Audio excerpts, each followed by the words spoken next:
Yo, what is up everyone? Colby Cheese here. Welcome to the first video of Heroes of the Storm that I'll be doing. I'm just gonna go ahead and make this a fairly simple video. I would like to show you guys all about the game. Currently it is in a technical alpha, so a lot of the things that you're seeing are definitely subject to change, such as the balance, adding new champions, and I don't know, really anything, to be honest with you. So there's so much to show in this game. I'll probably be doing quite a few videos. What I wanted to show you for now is I just picked up this champion, Zeratul. Well, off to a bad start, as you see. No, I was actually trying to vie for control of a little area there, but it just so happens that they had the whole team. Anyhow, this particular map is the Dragonshire. So there are 4 maps currently in the game, of which you can actually do varying objectives. So of course I will want to show off those various maps to show what they do, but I want to give you an idea of the game so far. There is no last hitting in the game, and boom! Got that kill right there onto Raynor. Now you notice Zeratul is kind of an assassin looking character. I go cloak, pretty much perma-cloak, anytime that I'm out of combat for 2 seconds, and this allows me to really sneak up and be able to do a lot of annoying things to people. I'll just kind of follow people around in the bushes and be overall a big menace. Now I'm going to click on this fountain thing right here. You'll see it has a cooldown remaining on it, but this allows me to get a lot of my life and mana back without having to go back to base, which is great. They made this game very fast paced. Most of the games last around 20 minutes for a close match. For a longer match, I've had games last as short as I think around 10 minutes, but that's a complete shutdown, of course. Now, there are no items in this game, no gold that you actually have to acquire in order to buy stuff, and there's no levels that you get individually. In fact, your entire team will level up. As you can see above the minimap there, we are level 4, the enemy team is level 5, and we just now hit 5 ourselves, so we're a little bit behind, but we need to work it out. Now, this particular fairy dragon looking thing is extremely annoying right now. I'm going to see if I can do enough damage to actually miss. Whoa. Okay, I got wrecked by the fairy dragon. I did not notice Abathur above her head. Okay, I'm not going to talk about Abathur. Abathur there's a very unique champion in the game, but essentially it's a character that will stay in the base and assist characters on the map by putting this symbiote on their head, and it can give them a little bit of extra damage, and it's kind of weird, and it's also really cool at the same time. So this little shrine that I keep running to and fighting for is actually a really important part of the game. Ah, there we go. There's the kill, stupid little fairy dragon. And so yeah, this shrine is a very important part. You'll notice there's one up here, and there's one at the very bottom, and then there's this dragon shrine in the middle. Once we control both shrines, one of our champions, one of our heroes, I should say, is able to actually take control of this big dragon that does a crap load of damage. Pretty much what they do is they just run and start attacking the enemy towers and stuff like that. Oh man, almost got there. I didn't want to go any further, but it looks like my Falstad finished off the kill. He's more of a ranged carry type of role. And Diablo there's your bruiser sort of setup. You've got this guy here, Uther, who's ultra. Okay, I will say right now, the current iteration of the tech, in the tech alpha or whatever you want to call it, the healers in this game are super freaking OP. In my opinion, I play them. It's not just because I don't like playing against them. I play them and they are super OP. They do just as much, if not more damage than a lot of the damage dealers, and they can heal the crap out of people. So it's really difficult to deal with a team that has more than one healer. I mean, one is enough for sure, but for example, Uther there, he's got 2 stuns and 2 heals and a tremendous amount of tankiness and damage, all of those things. So I said there's no items, right? The way that you get stronger and the way you choose to customize your character, as you can see right there, I can choose a talent. Now you actually have 2 ultimates per hero, and I had the choice to do Shadow Assault or Void Prison. So this is the way this is what items are replaced by, essentially, is being able to choose talents. So I'm going to go ahead and choose. I've been choosing Shadow Assault for this guy here, Zeratul. It pretty much makes it every single auto attack is going to be a blink for the short duration that it's on. Oh, there's an ultimate right there. You see this battleship coming in from the sky, just blasting stuff. And I took over the dragon, so now I get to control the dragon. You can see I'm going to do the cone fire breath and just wreck these towers here. It's pretty cool. I've also got this little charge thing that just punts people. It's freaking hilarious. I'll see. Hopefully somebody will come up here and actually they have a really good team to. Oh, there it is. Boom! Get punted, sir. So yeah, like I said, there's they have a really good team for disabling this dragon guy. There's one disable right there. It lasts for a couple seconds. Very annoying. Can't do anything. And then their little fairy dragon turns me into a sheep or something annoying. I don't know. Overall, there's some pretty weird stuff. And boom! Punt out of here, son. Get the heck back. Alright. This is fun. I will say one thing, right? I've been playing this game for like 2 days now.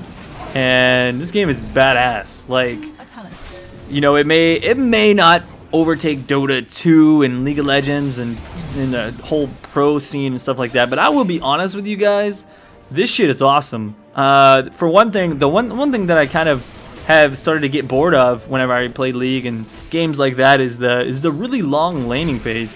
This game is all about constant action because every single map has these objectives that must be taken. Oh damn! I got sniped by the battle cruiser. That's too bad.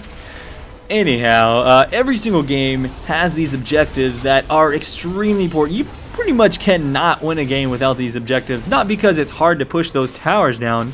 It's not really hard to push them down. In fact, the games would be much longer without all of these objectives. But with that dragon, you notice I just ran in there and just started whacking on things, and he tanks up the turrets, and it just makes for battles. Like, it forces battles on all of these objectives.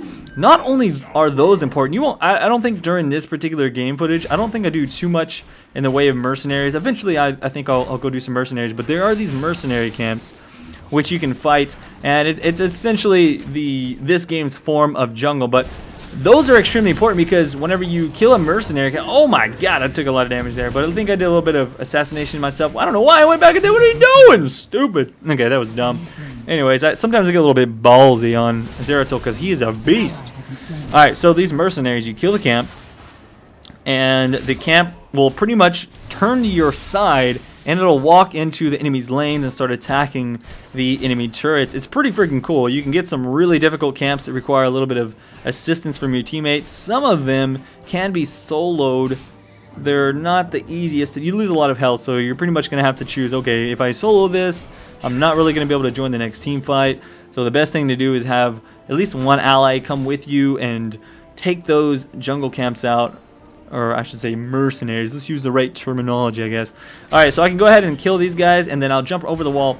Now, in terms of experience, since you cannot last hit minions, all you have to do is be within range of minions, and you actually gain experience for your entire team. Now, see, all these minions up here, if no one was in that lane, if we were all fighting somewhere else and those minions died, nobody would get that experience. So it is a little bit important to run into lanes and clear out waves of minions because you will provide a fairly large benefit. And there we go. So this is a mercenary camp. You'll notice that one of the enemies, I don't know who, one of the enemies grabbed that merc camp there. I'm going to jump over this wall. I don't want them to have this dragon trident. Boom! Look at that! I just crushed him! I just crushed him. You'll see this little thing above my head. I've got an Abathur on my team. So he pretty much, whenever he's on my head, he has about like 3 abilities. He can shoot out a little spike. He can do an AoE spikes again, and then he can give me a little shield. And so it's really nice. You have an Abathur on your team. He can just be anywhere on the map that another champion is, and then he spawns. See that little Zerg looking thing? The little I don't know what it is. The Broodling. That's what he spawns, and they will go down the lane that Abathur is closest to. So that's really cool. Anyhow, I'm not gonna really do a specific video talking about a champion in general during this one. I'm just trying to talk to you guys about the game itself and what's cool about it. So yeah, of course, the customization comes in the form of picking your talents. Some of the talents will, of course, they will modify the spells that I currently have. And once again, I am the Dragon King. So I'm gonna go ahead and see what kind of damage I can do to the enemy team here. I think on this particular dragon, I don't I don't think I do very well. Yeah, instead of fighting the turrets and stuff, I'm actually fighting enemy champions. I don't know why. I just felt like, oh, you know, maybe the dragon can do enough damage to actually kill enemy heroes. It was a bad idea. Pretty much as a dragon, you just want to run up and wreck turrets. That forces the enemy team to focus you down. Otherwise, you're going to take out the turrets, and then that allows your teammates to go ahead and wreck the, you know, to pick off the enemy champions and enemy heroes. I can't get out of the League of Legends terminology of calling everything a champion, but whatever. Oh, and I'm dead, of course. So that was a pretty pitiful death. But no problem. I gained, as you can see, 27.3% of your team's XP. Now, one way to see how well you're doing in this game, since you can't really track your gold, you can actually track how much XP that you have gained for your team, and that's a pretty cool thing. You can actually see who's really doing well and who's kind of fallen off a little bit. So that's what I've been doing. Whenever I hit tab, I'll take a look and see, okay, so I've got, oh, there it is right there. So I've got 22,000. You'll notice I'm way above everyone else. Diablo has only 12,000 XP for the team, and you'll see that Falstad on our team, he's doing pretty well also. So him and I are kind of carrying this game. We've got 16 takedowns. I am just demolishing kiddos. All right, I said I wasn't going to talk too much about the champion itself, but I'll tell you about pretty much what I'm doing here on Zeratul. So I've got a little area of effect cleave right there. As you can see, it does a little bit of damage. I've got this mine that I can throw out. It's a skill shot. After like 2 seconds, if it lands, it's like a little sticky bomb. Watch. Boop. It's going to slow them down by about 40%. And then I've got a blink. I can blink anywhere that I want. It's kind of like a very short cooldown flash. The best way to look at it. And it doesn't do any damage or anything, but allows me to either escape or close the distance. Very strong, very strong. And then, let's see here. Yeah, like everywhere I go, I'm pretty much stealth as long as I haven't taken damage in 2 seconds. Oh god, not again! I do not want to get wrecked by that battle cruiser. Dude, this battle cruiser, Raynor has this battle cruiser he can call down, and it freaking wrecks. And so Abathur there, you'll see, there he is, he's in the base. He just basically sits in the base. That's all he really does. He sits in the base, and he controls people's heads and stuff like that. So his ultimate is really cool. He can actually copy one of the allies in the game. So he can actually copy Raynor, and then you have like 2 battlecruiser ults coming in. Sometimes I've had an Abathur copy me because I usually do very well in Zeratul, and we'll just go around cutting people down and assassinating things. This is really cool. Oh yeah, I haven't even forgot to talk about this, but you'll notice I'll run around on my mount. Once again, I'm the Dragon Knight. But yeah, you'll run around on your mount. You have this little mount that you can use. Certain champions have a different mechanic than the mounts. For example, Falstad, that dude on the Griffin, he can actually jump pretty much like Pantheon's ult. He can jump anywhere on the map on a fairly decent cooldown, and it works really nice. It just wrecks because you can be in one lane, clearing some creeps, and then boom, pop into the middle of a fight and do some work. There's this, let's see, there's a siege tank actually as a hero. It's pretty funny. There's a siege tank, and he just gets this little speed boost thing. There's a lot of little cool things like that, which are pretty interesting. So I like what they've done. They've made these little specialist classes that do some crazy stuff that is not in the norm of what you would see in most MOBA games now. Like I said, the Abathur, that's a freaking insane concept. Like a champion, a hero that doesn't even go into the lane. I mean, he can do a few things in the lane, but he's so squishy. If you go in the lane, you can basically like get 2-shot as Abathur, so you don't do that. But there's a siege tank. He can go into like siege mode and just pow pow pow, just like you would expect from playing StarCraft. It's literally a siege tank that goes into siege mode and blasts things from really long range.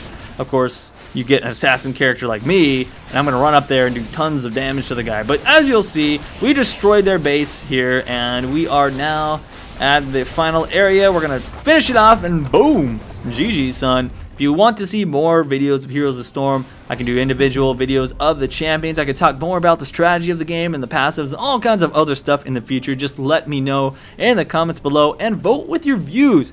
Give me those likes if you want to see more of this, if this is my new League of Legends for you guys, because I love it. But that's it for now. Please subscribe, and I'll see you around next time. Peace out, bros.